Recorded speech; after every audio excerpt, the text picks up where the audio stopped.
আজকে সকাল থেকে না খুব সুন্দর মিষ্টি হাওয়া বইছিল, এত সুন্দর ঠান্ডা বাতাস, সাথে এত সুন্দর ওয়েদারে মনটাই ভালো হয়ে যায়। আর সকাল সকাল যদি মন ভালো থাকে তাহলে ইনশাআল্লাহ সারাদিনও ভালো কাটে। যাই হোক, হ্যালো এভরিওয়ান, আসসালামু আলাইকুম। তোমরা কেমন আছো? আলহামদুলিল্লাহ আমি ভালো আছি। নতুন আরেকটা ব্লগে তোমাদেরকে ওয়েলকাম করছি। নর্মালি আমি গাছের এতটাও পরিচর্যা করি না, আর আমি বুঝে শুনেই গাছ রাখি। যেই গাছগুলোর পরিচর্যা একটু কম করলেও চলে সেই গাছগুলাই রাখি, যেহেতু আমি গাছের মধ্যে এতটাও সময় দিতে পারি না।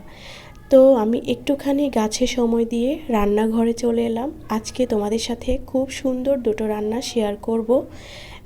এত সুন্দর ওয়েদারে ম্যাক্সিমাম ঘরেই আমার মতে খিচুড়ি আর পোলাও মাংস এগুলো তো চলে, আর আমি একটু ঠান্ডা ওয়েদার দেখলেই খিচুড়িটা করি। বেসিক্যালি আমার খিচুড়িটা খুব একটা পছন্দ না হলেও ঠান্ডা ওয়েদার পড়লে আমি করি, কারণ আমার হাজব্যান্ডেরও খুবই পছন্দ। আর খিচুড়িটা রান্না করলে হয় কি, বেশি আইটেম রান্না করা লাগে না, সাথে একটু গরু মাংস বা মুরগির মাংস অথবা একটা ডিম ভাজি হলেও হয়। আমার কাছে ঝটপট রান্না মানেই খিচুড়ি টাইপ কিছু, অথবা একটা ডাল রান্না করে সাথে একটা কিছু করে নেওয়া। যাই হোক, আমি আজকে রান্না করছি খিচুড়ি, তার সাথে হচ্ছে মুরগির মাংস। আমি আবার শুকনা খাবার খেতে পারি না, তো তাই সাথে একটু গরু মাংস অথবা মুরগির মাংস রান্না করি। বেশি আমি মুরগির মাংসটাই রান্না করি। আমার শীতের সিজনটা অনেক বেশি ভালো লাগে। গরম থেকে শীতকালে একটু বেশি মনটা ভালো থাকে।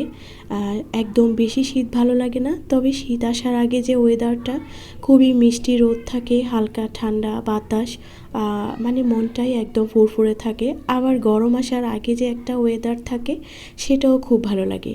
আর এই শীতের সিজনেই আমার কিচেনে একটু বেশি সময় কাটে।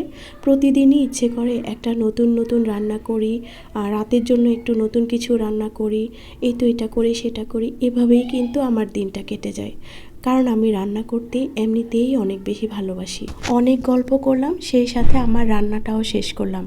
রান্না আর গল্পে আজকের ব্লগটা এখানেই শেষ করছি। তোমরা ভালো থেকো, সুস্থ থেকো। কথা হবে অন্যদিন অন্য কোনো কিছু নিয়ে। আজকে আমি বিদায় জানাচ্ছি, আর ভালো লাগলে অবশ্যই একটা কমেন্ট করবা।